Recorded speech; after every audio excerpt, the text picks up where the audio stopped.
Happy new year to everyone once again. I know मैंने पिछले video में already आप सबको विश कर दिया था, लेकिन फिर भी मैंने सोचा कि जिन्होंने वो वीडियो मिस कर दिया है या जो नए सब्सक्राइबर्स अभी ज्वाइन हुए हैं मेरे चैनल पे, फेसबुक पेज पे, उनके लिए एक बार फिर से very very happy new year. तो अभी कुछ दिनों तक मैं वीडियोस जो शेयर करूँगी ना, वो सारे मेरे पिछले साल के केक के ऑर्डर्स हैं। अब होता ये है कि घर के काम के बीच में, ऑर्डर्स के बीच में वो वीडियोस एडिट करना रह जाता है, लेकिन फिर भी जितने भी बचे हुए वीडियोस हैं उन सबको मैं अभी अगले 2-3 दिन में एडिट करके फिर एक एक करके रोज़ आप लोग के साथ वीडियोस शेयर करूँगी। सो ये वाला जो केक है ना, ये बेबी शावर केक है। 3 kgs में मुझे बनाना था। एंड जिन्होंने मुझे ऑर्डर दिया था उन्होंने मतलब किसी ने रेकमेंड किया था मेरा नाम, तो उन्होंने मुझे मैसेज पे कांटेक्ट किया था। और ये जहाँ पे रहती है ना, मेरे घर से थोड़ा दूर है, मतलब मेरे घर से अराउंड 20 किलोमीटर है इनका घर। तो मैं सबसे पहले क्या करती हूँ ना, जब भी किसी को केक का ऑर्डर देना होता है जो मेरे सोसाइटी में नहीं है, मैं सबसे पहले उनसे पूछती हूँ कि वो कहाँ रहते हैं या फिर उनको केक की डिलीवरी कहाँ पे चाहिए, क्योंकि मैं ऊबर कैब से भेजती हूँ केक। एंड ऊबर का जितना भी फेयर आता है उस टाइम पे वो क्लाइंट को पे करना पड़ता है। तो इसीलिए मैं ये चीज़ सबसे पहले उनके साथ क्लियर कर देती हूँ कि मैं ऊबर से भेजती हूँ एंड जो भी फेयर आएगा वो केक के कॉस्ट में ऐड हो जाएगा, ताकि बाद में उनको ये ना लगे कि अरे ये चीज़ तो मैंने पहले नहीं बताई। और होता क्या है ना, हम पूरी डिस्कशन कर लेते हैं केक के ऊपर और फाइनली जब आप कहते हो कि डिलीवरी चार्जेस एक्स्ट्रा है, तो क्लाइंट कहते हैं कि अरे नहीं नहीं, मैं तो डिलीवरी नहीं दूंगी, आप केक के कॉस्ट में इंक्लूड कर दो। तो वो सारा स्यापा मुझे नहीं चाहिए होता है। तो ये चीज़ मैं सबसे पहले उन्हें क्लियर कर देती हूँ। और मैं क्या करती हूँ ना, उसी टाइम पे जो भी टाइम होता है उस टाइम, दिन में, रात में, मैं ऊबर चेक करके उन्हें अप्रॉक्सीमेट फेयर बता देती हूँ। अब कभी कभार ऐसा होता है कि आप जिस टाइम पे बुक कर रहे हो उससे थोड़ा कम फेयर है या फिर थोड़ा ज़्यादा फेयर है, क्योंकि बारिश वगैरह के टाइम पे सरचार्ज भी लगा देते हैं ये कैब वाले। तो मैं क्लाइंट को पहले से बता देती हूँ कि अप्रॉक्सीमेटली मान लो इतना फेयर इसका आएगा, मतलब डिलीवरी का। तो उन्होंने कहा कि हाँ ठीक है, कोई बात नहीं। तो केक का जब हमने डिस्कशन किया, उन्होंने मुझे एक रेफरेंस फ़ोटो भेजा था और कहा था कि मुझे ऐसा ही डिज़ाइन चाहिए और उन्हें बिल्कुल फॉन्डेंट नहीं चाहिए था। मैंने तो बस उन्हें ये कहा कि जो ऊपर मुझे डेकोरेशन बनाना है, एक चीज़ तो मुझे फॉन्डेंट से बनाना पड़ेगा, बाकी सब मैं फॉबॉल्स वगैरह लगा दूँगी एंड जो स्टार्स मुझे लगाने थे वो भी मैं फॉन्डेंट से बना दूँगी। तो वो अग्री कर गई। तो अब यहाँ पे 3 kgs केक के लिए मैंने 8 इंच के टिन में 2 स्पॉन्जेस को बेक किया था, क्योंकि बॉटम टियर मेरा होने वाला था 2 kgs का एंड टॉप टियर मेरा 1 kg का, जिसको मैंने 6 इंच के हाइटन टिन में बेक किया था।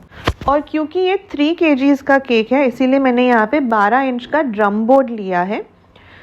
तो 3 kgs या उससे ज़्यादा बड़ा केक होता है तो मैं हमेशा ड्रम बोर्ड यूज़ करती हूँ, जो आपको बहुत ईजिली किसी भी बेकिंग मटेरियल शॉप में मिल जाता है। तो ये बेसिकली थोड़ा सा मोटा सा बोर्ड होता है एंड केक के वेट को ये आराम से उठा लेता है। तो यहाँ पे सबसे पहले मैंने दोनों स्पॉन्जेस को ना 3-3 लेयर्स में कट किया है। जो मेरा बॉटम टियर होने वाला था उसको मैंने चॉकलेट सिरप से सोकिंग किया है एंड फिर 2:1 रेशियो गनाश से मैंने इसकी फिलिंग की है। तो ये पूरा ही चॉकलेट ट्रफल केक उन्हें चाहिए था, और अभी ऐसे भी विंटर है और ऊपर से चॉकलेट ट्रफल है, तो इसीलिए मुझे इतना स्ट्रेस नहीं था कि मेरा केक अकेले ही गाड़ी में ट्रैवल करने वाला है।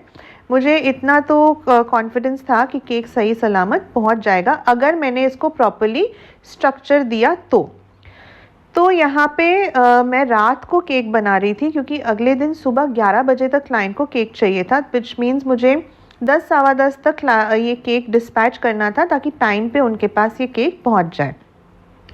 तो बस यहाँ पे सारे लेयर्स को 1 बाय 1 बिल्ड करके मैंने इसको अच्छे से क्रम कोट कर दिया और फिर मैंने उसको फ्रिज में रख दिया सेट होने के लिए। फिर मैंने काम किया टॉप टियर के ऊपर। अब टॉप टियर के लिए मैंने यहाँ पे यूज़ किया है cake card. Cake card use करने से ना आपका केक जो है वो बहुत ही स्टेबल एंड स्टर्डी रहता है। डावल्स भी आप यूज़ कर सकते हो, लेकिन जब भी मुझे 3 किलो या उससे बड़ा केक बनाना होता है मैं हमेशा केक कार्ड यूज़ करती हूँ। तो यहाँ पे मैंने 6 इंच का केक कार्ड लिया है और उसको मैंने अच्छे से क्लिंग रैप कर दिया है और सेंटर में मैंने एक होल बना लिया है, जिससे कि हमारा डावल ईजिली पास हो जाए। तो यहाँ पे टॉप टियर को मैंने 6 इंच के टिन में, हाइटन टिन में बेक किया था। एक ही स्पॉन्ज मैंने बनाया था एंड सेम तरीके से उसको भी लेयर्स में कट करके सोकिंग एंड ट्रफल से फिलिंग करके क्रम कोट करके मैंने उसको भी अच्छे से फ्रिज में रख दिया ताकि ये टियर भी हमारा प्रॉपर्ली सेट हो जाए। सो इस केक का जो कलर कॉम्बिनेशन था ना वो बहुत ही प्यारा सा था, वाइट एंड पिंक में था एंड बिल्कुल लाइट शेड ऑफ पिंक था। तो यहाँ बॉटम टियर को मैंने अच्छे से सेट करने के बाद इसको वाइट कलर के क्रीम से कवर किया है। सिंपली पाइपिंग बैग में क्रीम को फिल करके मैंने पूरे केक के ऊपर अप्लाई कर दिया है एंड फिर स्क्रैपर एंड पैलेट नाइफ की मदद से इसको अच्छे से स्मूथ कर लिया है। तो जैसा मैं हमेशा कहती हूँ, जब भी आप टियर केक्स की फिनिशिंग दे रहे हो, आपकी फिनिशिंग बिल्कुल प्रॉपर होनी चाहिए, स्पेशली टॉप पार्ट पे, ताकि उसके ऊपर जब एक और टियर आप प्लेस करो तो वो बिल्कुल स्ट्रेट बैठना चाहिए, कहीं से भी टेढ़ा मेढ़ा नहीं होना चाहिए। तो यहाँ पे इसके बाद मैंने क्या किया, मैंने लिया थोड़ा सा पिंक कलर का क्रीम, बहुत ही light shade of pink, and palette knife की मदद से थोड़ा थोड़ा क्रीम लगा के फिर मैंने स्क्रैपर से उसको बिल्कुल स्मूथ कर दिया, जिससे कि बहुत ही सुंदर सा शेडेड इफेक्ट आ गया था हमारे केक के ऊपर। उसके बाद मैंने थोड़ा सा टाइम लगाया केक को प्रॉपर्ली फिनिशिंग देने के लिए, स्पेशली टॉप पे, ताकि टॉप हमारा जो है वो बिल्कुल फ्लैट रहे एंड बिल्कुल भी उबर खाबर सरफेस उसके ऊपर ना रहे। इसके बाद मुझे इस टियर पे डावल्स लगाने थे, तो मैंने क्या किया, 6 इंच का मेरे पास एक रिंग मोल्ड है, उसको मैंने प्लेस किया केक के ऊपर जस्ट एक मार्किंग लेने के लिए। आप अपना केक टिन भी प्लेस कर सकते हो। तो बेसिकली जब भी आप डावल्स इंसर्ट कर रहे हो ना, जो मार्किंग है उससे 1 इंच अंदर की तरफ आपको अपना डावल प्लेस करना है, ताकि इसके ऊपर जब दूसरा टियर आएगा उसको प्रॉपर्ली सपोर्ट मिलेगा एंड नीचे वाला टियर प्रॉपर्ली उसका वेट कैरी कर सकता है। तो डावल्स इंसर्ट करने के बाद अगेन इस केक को भी मैंने रख दिया फ्रिज में अराउंड आधे घंटे के लिए, ताकि क्रीम हमारा थोड़ा सा सेट हो जाए। अब नेक्स्ट मुझे टॉप टियर को बॉटम टियर के ऊपर प्लेस करना था। तो जब भी मेरे दोनों टियर के कलर कॉम्बिनेशन सिमिलर होते हैं ना, मैं इसी तरह से बनाती हूँ। वैसे आपको जो भी मेथड सही लगे या इजी लगे आप उस मेथड से बना सकते हो। अगर दोनों टियर का कॉम्बिनेशन कलर्स बिल्कुल अलग रहता ना, मान लो नीचे वाला पिंक है ऊपर वाला ब्लू है, तो मैं टॉप टियर को फिनिशिंग देने के बाद ही उसे बॉटम टियर के ऊपर प्लेस करती। तो यहाँ पे मैं सबसे पहले क्या कर रही हूँ, मेरा जो टॉप टियर है मैं डावल की मदद से इसमें एक चैनल क्रिएट कर रही हूँ।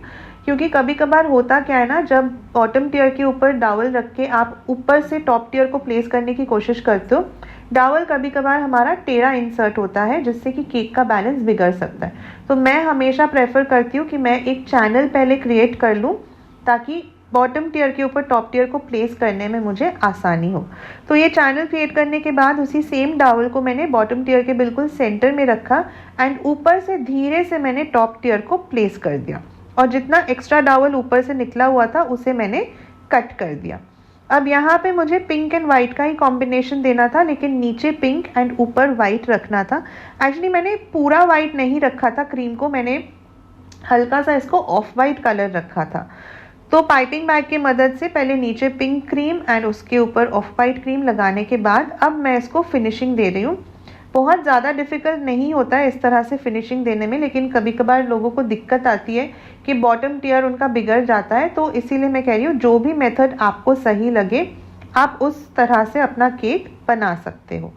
तो थोड़ा सा अगेन टाइम लगा के मैंने प्रॉपर्ली फिनिशिंग दिया टॉप टियर को भी, और फिर मुझे इसके ऊपर कुछ छोटे छोटे पर्ल्स लगाने थे, जो कि लगाने के बाद मैंने इसको बॉक्स में भर के फ्रिज में रख दिया ओवरनाइट, ताकि हमारा केक जो है वो अच्छे से सेट हो जाए। अगले दिन मॉर्निंग में मैंने केक को बॉक्स में से निकाला, और उसके बाद सबसे पहले मुझे एक मून टॉपर इसके ऊपर लगाना था, जो कि मैंने फॉन्डेंट से बनाया था। तो वो टॉपर मैंने लगा दिया पहले केक के ऊपर, और ये मैं टर्न टेबल के बिना ही करती हूँ, क्योंकि टर्न टेबल ना घूमता है, तो इस तरह के टॉपर्स लगाने में थोड़ी सी दिक्कत आती है। उसके बाद मैंने इसके ऊपर 4 बॉल्स लगाए एंड कुछ मुझे स्टार्स लगाने थे गोल्डन कलर के, जो कि मैंने फॉन्डेंट से ही बनाया था, एंड उनके ऊपर लस्टर डस्ट लगा के उनको गोल्डन कलर का बना दिया था। अब यहाँ पे पता नहीं कैसे मेरा वीडियो जो है वो रिकॉर्ड होना बंद हो गया था। बस एज सच मेजर कुछ आप लोगों ने मिस नहीं किया है, क्योंकि इसके बाद मैंने सिर्फ इसके ऊपर ओ बेबी वाला जो टॉपर आता है एक्रिलिक का, वही लगाया था। केक के फ़ोटो में भी था, एंड मैंने क्लाइंट को भी बोला था कि पहले कि अगर मुझे ये टॉपर मिल गया तो मैं इसे ज़रूर लगा दूँगी। तो मैंने बेकरी मटेरियल शॉप से मंगवा लिया था टॉपर। इसके ऊपर एक डंडा लगा हुआ था, मतलब नीचे की तरफ, जो मैंने हाथ से ही तोड़ लिया था एंड फिर मैंने केक के फ्रंट में उसे लगा दिया था। तो ये हमारा केक हो गया है कंप्लीट। ये रहा इसका फाइनल लुक। आई होप आप लोग को वीडियो अच्छा लगा होगा and please like and share ज़रूर कर दीजिएगा। Thank you so much for watching and कल मैं एक और नया वीडियो आप लोग के साथ शेयर करूँगी।